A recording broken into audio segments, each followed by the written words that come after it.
Hi, and welcome to Changing Phases Tarot on TikTok. So I'm here today to get into your mid-monthly reading for August 2021. So this is the mid-monthly reading for all of the signs. For the reading, I'll be using the Crystal Visions deck for the main spread. I'll also be pulling a couple of oracle cards, and if you stay around till the end of the video, you will get the chance to have a yes/no answer to a question that you have. So I'll be pulling 3 cards. You will pick one of the cards, right? And that will be the answer to your yes/no question. The way that I'm putting the videos out for the mid-monthly, it's based on the amount of views that I had for the monthly reading. So I'm starting off with Aquarius. Thank you, Aquarius. I had the most number of views from your sign, so I'll be starting off with you this mid-monthly reading. Just a reminder, these are general readings, so the only way to get a truly personalized reading would be to order a private reading from me. If you're interested, all the information can be found in the description box below the video. I would also encourage you to watch not just your sun sign, but also your moon and rising to get a more complete overview of what's going on and what the energy surrounding you over the next couple of weeks.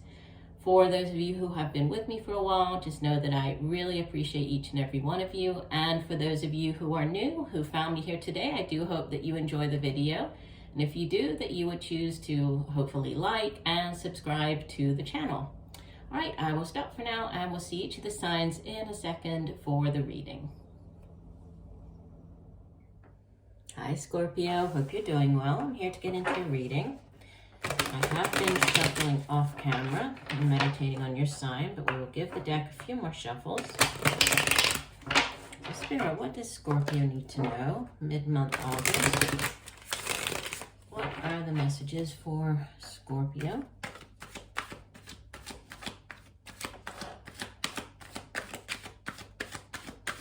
Messages for Scorpio mid-month August.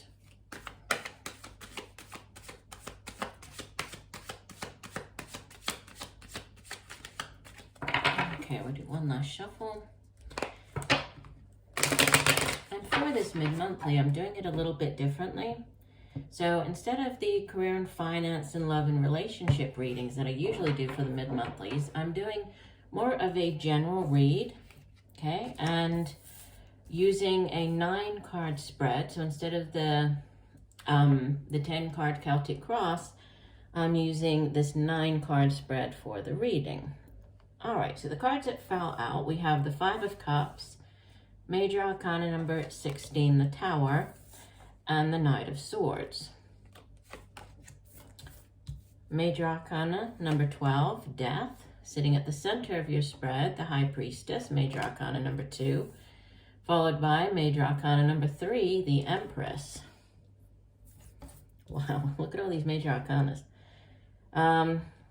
This is number 1, the Magician, followed by the Ace of Wands and the Queen of Wands.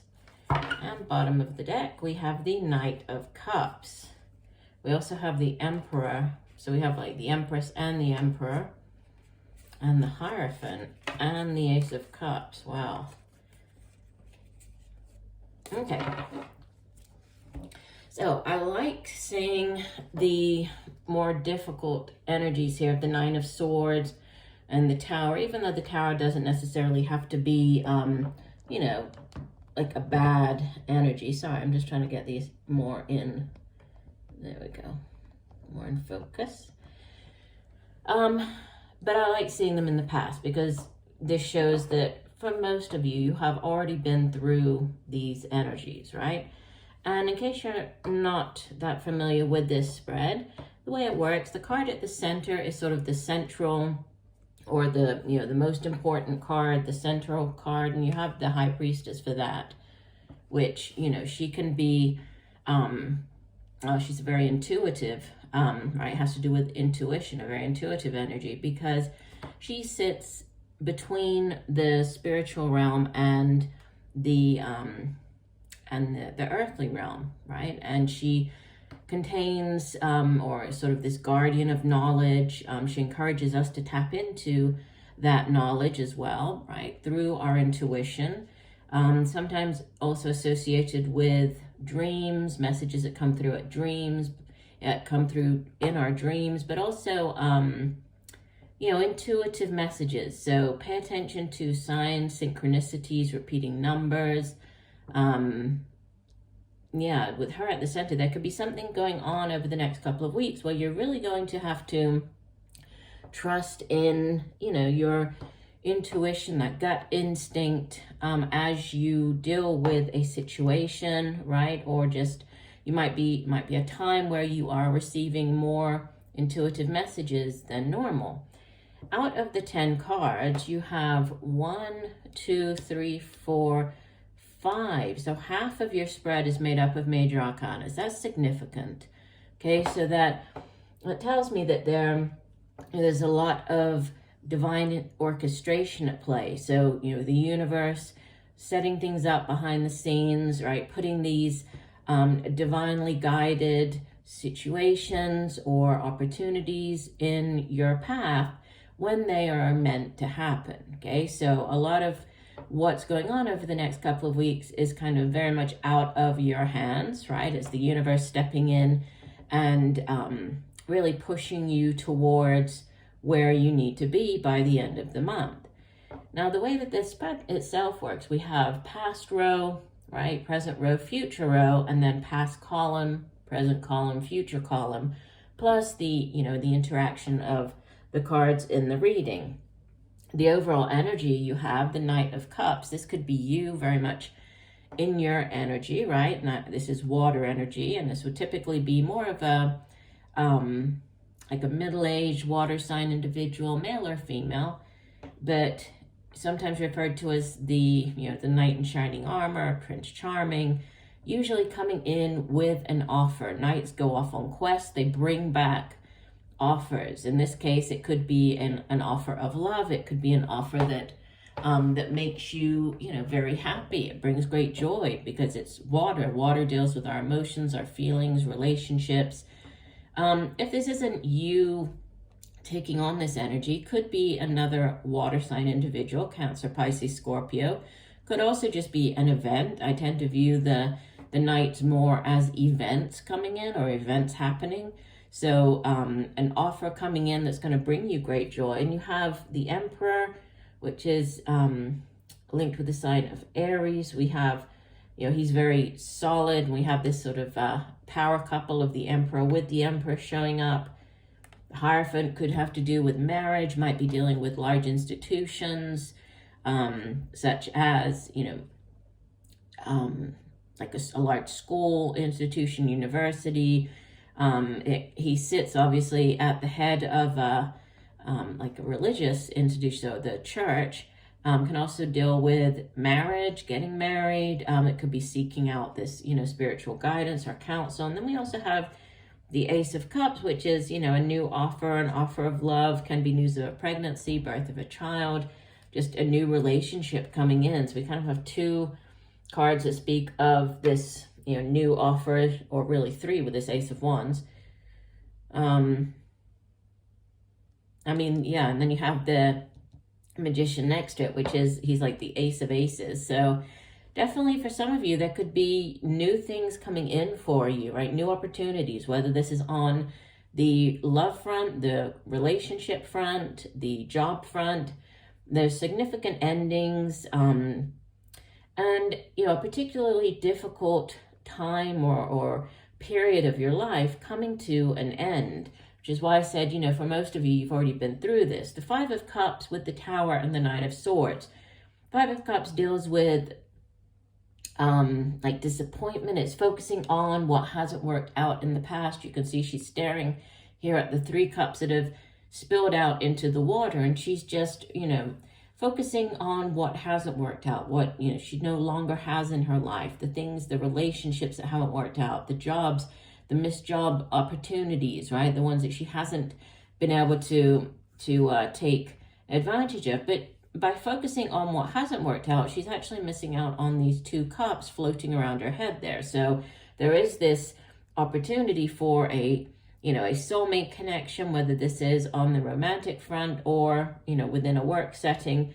But there's a need to focus on the positive and not dwell on the negative when this Five of Cups shows up.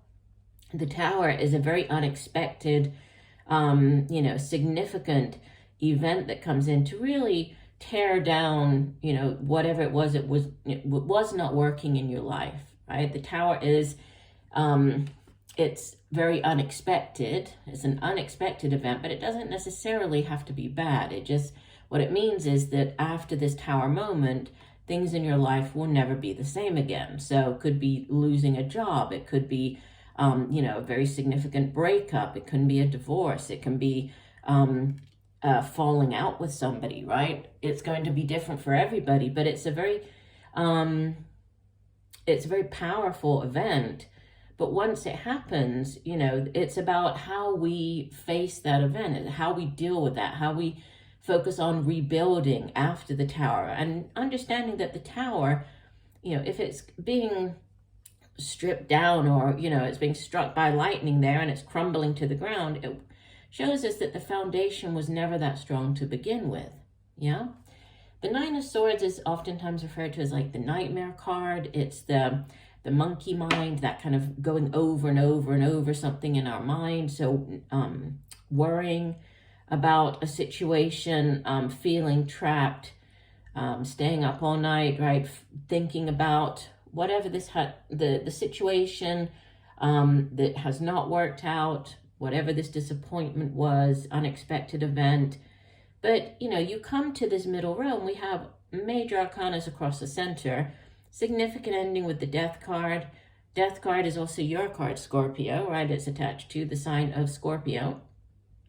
Followed by, an ending, which brings around a new beginning. The High Priestess, we've already talked about her. And then the Empress, 3, she's number 3 of the major arcana.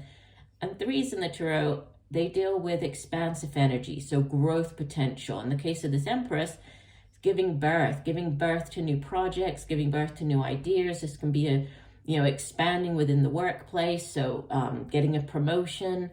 It can also have to do with, obviously, pregnancy itself, so pregnancy, birth of a child, motherhood, could be dealing with a mother figure, your own mother of your children, with the Empress showing up.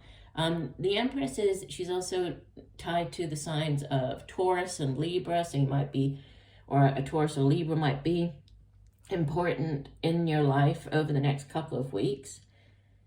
Followed by the Magician, the Ace of Wands, and the Queen of Wands. I mean, this is like, it really does, your reading, it tells a story. We're moving from this kind of very unexpected event, moving us out of this, whatever this disappointment was, and this entrapped type of energy, feeling stuck, worrying about that, to change and growth, right?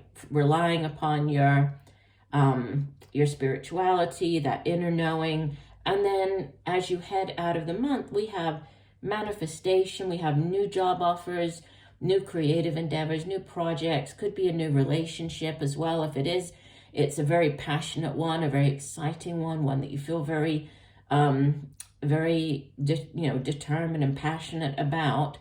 And then the Queen of Wands is the outbound energy. She is the perfect energy to have around you if you are dealing with a new job or, a new project, because she's very dynamic, she's very creative, very good at getting things done, can juggle many different things at one time. She could be more of an older fire sign individual, Leo, Aries, Sagittarius, male or female, even though she shows up here as the Queen. Could be a mother figure. We have that also with the Empress here, mother of your children. For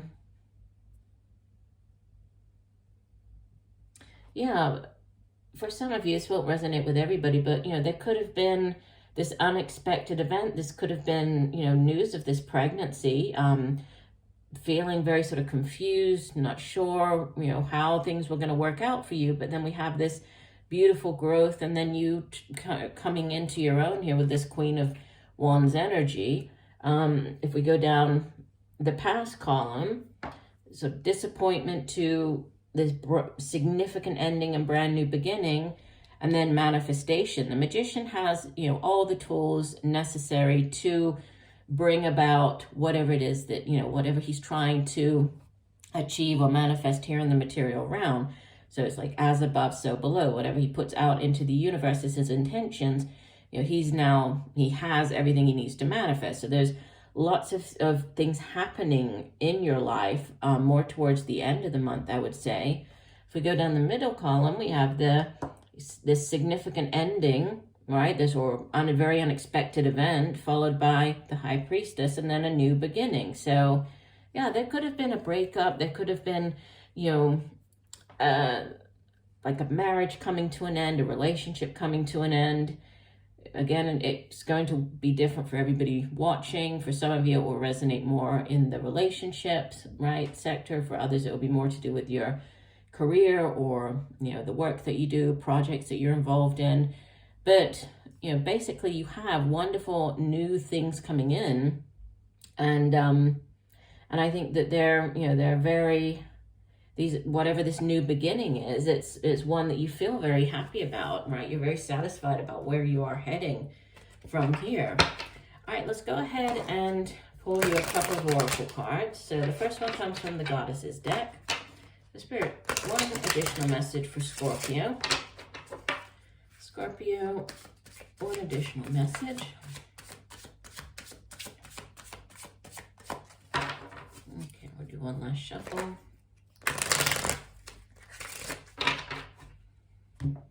And divide the deck. Okay, and you have, let me hold her up so you can see. So she is Thetis, and Thetis is a Greek sea goddess who represents fertility. Well, that makes sense. The Empress here, right? She is all about fertility and, giving birth, fertility, expansion. She is a creator goddess, for all life begins in the sea, and she's usually portrayed as a sea nymph, a beautiful, young, semi-divine goddess, fond of dancing and singing. She helped raise the artisan god Hephaestus and once provided sanctuary for Dionysus. Thetis is particularly known as a shapeshifter. When Peleus decided to marry her, she transformed herself into fire, water, a lion, and a serpent in order to escape him. As the personification of calm waters, Thetis is responsible for providing a peaceful sea. She is that center of peace and calm that is always available, even in the midst of changing forms. She is a goddess who enjoys life's pleasures, which is interesting because we have, after this sort of great change, this shift, right, we do have the Empress coming in here and then, gradually leading you towards this new beginning down the bottom. So that's interesting how she ties in with the reading. Okay, let's go ahead and pull one additional card. This is from the Earth Magic deck. Spirit, one additional message for Scorpio. What else does Scorpio need to know? One additional message for Scorpio. Okay, they came flying out. So we have two cards here. Let's have a look at both of them. I probably won't read the entire message because they're very long in this particular guidebook. But you have Waterfall, Effortless, and Autumnal Equinox, Release. Another sign had that one. Okay, so you have the Waterfall, which is Effortless, and then Release. Let me put them there and get the guidebook. So beginning with Waterfall, that one says, just picking up sort of the key ideas. You have come to the edge of your comfort zone and find yourself fighting to resist moving past that perceived precipice of who you are, how you can be, or what you can do. Spirit is asking you to step beyond the edge and allow yourself to do so with ease rather than struggle. Yes, at times physical exertion is necessary, but when performed with fluidity and grace, even when the task seems daunting, you will find that the movement moves you effortlessly. Approach the present situation or relationship with awareness and grace. Do not try to make it effortless. That just creates more strain. The key word here is to allow. This is not a time to fight, but to surrender to the will of Spirit. even if you are being asked to let go completely and tumble into the brink of creation itself. You will find the waters there to be ultimately still and calm. Keep your focus on your solar plexus and your breath, breathing through any tension. Relaxing and yielding to the movement that is occurring at any given moment makes your life effortless. And, I think it ties in so well with the Tower, right? About sort of how you face or how you embrace whatever this change is, right? And the idea is to kind of do so effortlessly, right? Allow these things to happen. And that's very much along the lines of release. I mean, basically the release card, it's almost like the death card, where there has to be a release of one cycle, right, in order for the new one to come in. So, just like in the autumn, the leaves change color, the leaves fall, but they fall in order to shed, right, for the trees to become bare. But just understanding that when the springtime rolls around, right, that the trees will go through another phase. It's all about phases and transitioning from one phase to another. Very nice. Okay, let's go ahead and do the last part of your reading then, Scorpio. So for this last part, what I'd like you to do is to formulate a question. So something that you would like to have an answer for, or just additional guidance on, just an additional message to do with that, whatever that situation or question might be. Go ahead and formulate that. Okay, and I'm going to pick 3 cards, and I'd like you to focus on the energies of these cards. Okay, so we have card number 1, card number 2, and card number 3. Okay, so focus on the energy. Which card is speaking to you more? Card 1, card 2, or card 3? Okay, if you pick card 1, this is the 9 of Wands. I would say this is a no. Generally because the 9 of Wands, it has to do with, one last battle that you have to face, one last obstacle that you have to overcome. It's not that it won't happen, because, the 9 is nearly the 10 of Wands, and 10s are ending. So it's like you're nearly at the end of something, but there's still something that you have to do first. So I would say no if you chose card number 1. Card number 2, we have the Queen of Cups. And that's beautiful that she came, and she's sitting above the High Priestess here, because in this deck, she's shown as Yemaja. So she is this beautiful water goddess, very highly intuitive, right? Out of all of the queens, she is the most intuitive. She's sort of that beautiful, warm, welcoming mother figure. And we have that also with the Empress here. So yes, if you chose card number 2, so there might be something to do with mother. There might be, again, going back to the Empress, there might be a pregnancy, mother. There might be, just a focus on either a mother, your mother, or, this mother energy with this Queen of Wands showing up. But a yes from her, that would be a no. So this is the 10 of Swords. And, it's the one that comes after the 9 of Swords. And again, even though this would be the ending to a particularly difficult cycle, right? The 10 of Swords, it's like the dark before the light. We know that this is, this is the worst, this is the bottom that you can get in a situation. After this, it would go back around to the Ace of Swords, so new beginnings coming in, right? But again, it's still it's a 10 of Swords, so I would say, much like I was saying with this 9 of Wands, there are new things coming in, but just as a general, yes or no, I would say no on this one. So yes, no, and yes. I'm sorry, did it backwards. No, yes, and no. Okay, those are our answers. All right, so I do hope that the messages have helped. I thank you for joining me today. I look forward to reading for you again, and just know that I'm sending you much peace, love, and light for a wonderful rest of the month. Bye for now.